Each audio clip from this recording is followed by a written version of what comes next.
Welcome everyone to the press box at IMSH 2023. I'm your host, Lance Bailey, founder CEO of HealthySimulation.com. So excited to have us here today with us. Matt Merino, who is the CEO of Education Management Solutions, which I think is the premier sponsor of the event here for this year. And congratulations, we have apparently crossed over. This is the most attended international meeting for simulation in healthcare ever, and with the most number of vendors, and of course EMS front and center at the entrance of the door to let people know, hey, what's going on with this amazing company. So Matt, so great. Thank you for joining us here at the press box. Thanks for having me. I want to ask first, what are you guys showcasing over there at Education Management Solutions that's new for you guys? I saw some really amazing technologies happening there. Yeah, what we did this year and what we're really focused on right now, and we brought to IMSH, is the evolution of where we're going.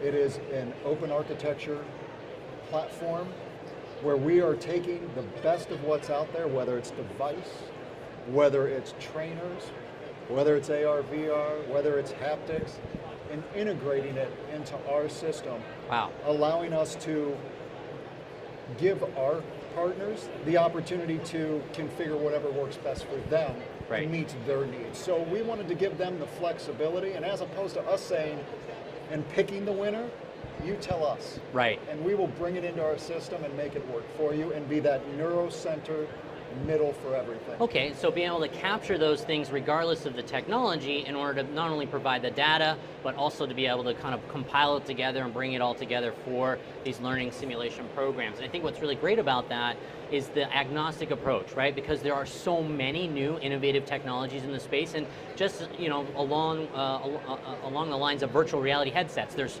10 different hardware providers, and so getting tied down to one particular type of headset for compatibility across an entire learning system, long term doesn't really make sense. Something like this, where different pieces can come in regardless of the technology, is where EMS is headed to with the show this year. It's where we're headed with the show. It's our future direction, and it's fair to say we're doing the same thing with data. Okay. So we obviously have the ability to capture all kinds of data with our fully integrated competency set, but we've also made it so that we can import data from other sources, because we have to think of simulation beyond just an activity or an event. Right. It's a bigger piece of learning. So we incorporate, whether it's LMS data, whether we want to bring in data sets from clinicals, whatever it may be, bringing it all one place and giving different views. So not only from an administration standpoint, from an educator standpoint, but we need to give the learner the total view of where their learning is, so they know where they are, not only for events, but longitudinally along the way also. Right. I even saw the Tesla suit over there, which is like a full body haptic suit. And so now you can get biometrics, and you can get motion capture performance. And I mean, just think about the possibilities with regards to research out there that this type of potential holds. So going beyond that though, what industry trends does EMS see happening out there, new things or new trends in the space that you guys want to lead and be a part of in terms of building them and getting them out there? I think it's incredibly important right now that we think about what does that education look like from professionals of all different disciplines. It's very easy to, not easy, but we train nurses, we train doctors. But how do we evaluate them together? How do we put them together, not only so that who wants to be in the room, but who should be in the room together? Right. So I look at it from the standpoint of saying, when they're going through these education events, we should be simulating all of that together, and not just evaluating the individual. Let's see how the team works together. What are those? It's where we see things like the haptics coming into play, and we think more biometrics comes into play in the very near future also. Right. For us, the trend is creating immersive experience, meaning as close as we can get to what it's going to be like in that actual moment is so important. And in my background, prior to coming to the private sector, I was in the Army Special Operations community. Okay, so you know a little thing about simulation. A little thing about simulation and the world that we live in there. So much and of it is team-based simulation on top of individual performance, right? And fair to say that team performance was not always easy to identify by the skill sets of the individuals involved. There's that next piece of how does everyone work together. Right. It applies perfectly to medicine as well. Of course, right, absolutely. Well, fantastic. I really appreciate where that goes, because we're obviously most of the time we're working as a team in some capacity or another within healthcare, and so understanding those metrics individually versus a group collective is so important for systemic wide issues that can be solved through simulation. Tell me a little bit about the things that you guys are doing at Education Management Solutions with regards to remote and distance-based learning technologies. We have seen a massive increase because of COVID in the use and the success of these types of technologies. Certainly. And so curious to know what you guys are releasing here at IMSH 2023, or what's coming down the pipeline. So there's been an evolution of our training in motion, where we have our mobile devices, they fit in a briefcase, and we're at the point now where take them out wherever you are, plug them in to a laptop, and you're up and running with the ability to conduct simulation. What's more important though, Wow. as opposed to just having that simulation event, we fully integrated it with the leading technologies for group meetings, whether it's Teams, whether it's Zoom, whatever it may be.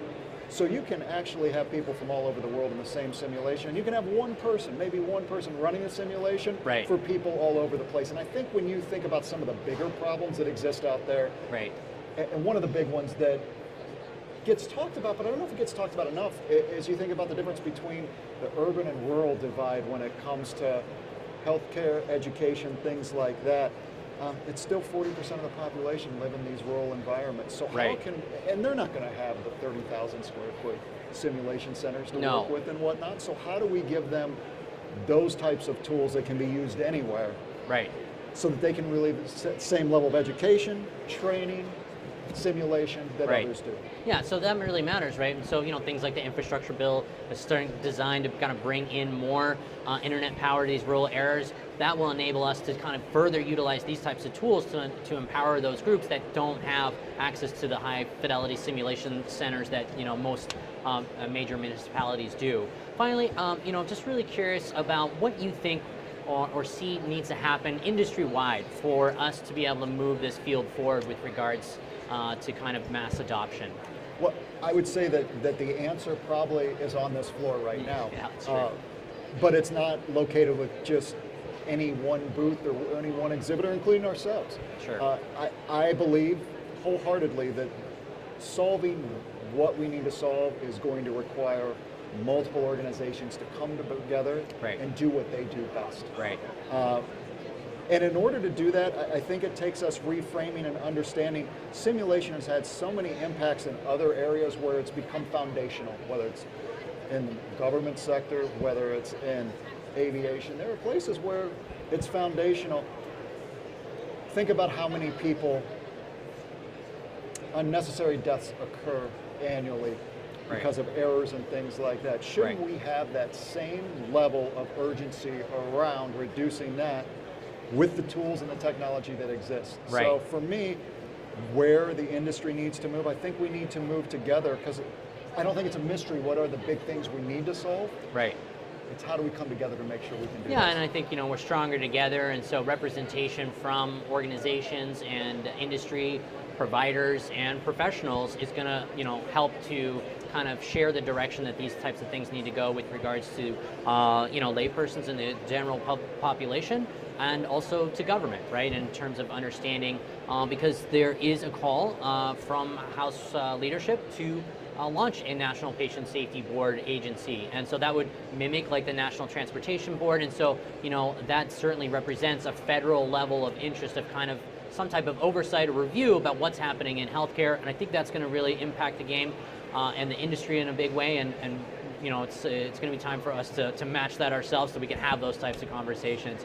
It's a wonderful opportunity to evolve and grow up into what this can be. And what's most exciting in the space right now is you can sense we're right at that point. It's almost at an inflection point. Yeah. It's exciting to be a part of it, and we're really excited about what's coming next. Fantastic. Well, post-COVID, the world has changed. Clearly, it's seen the power and the potential of simulation like it never has before. So, as unfortunate as that was, I think the industry has matured by as much as 5 to 7 years, and so it's accelerated, and we're going to see continued interest in the space. That's what we see, and that's what we're seeing here at IMSH 2023, again, with the largest event ever attended. So, Matt, thank you so much, Thanks for man. having me. Really Great appreciate seeing you and Education Management Solutions, and folks, we'll see you at the next one.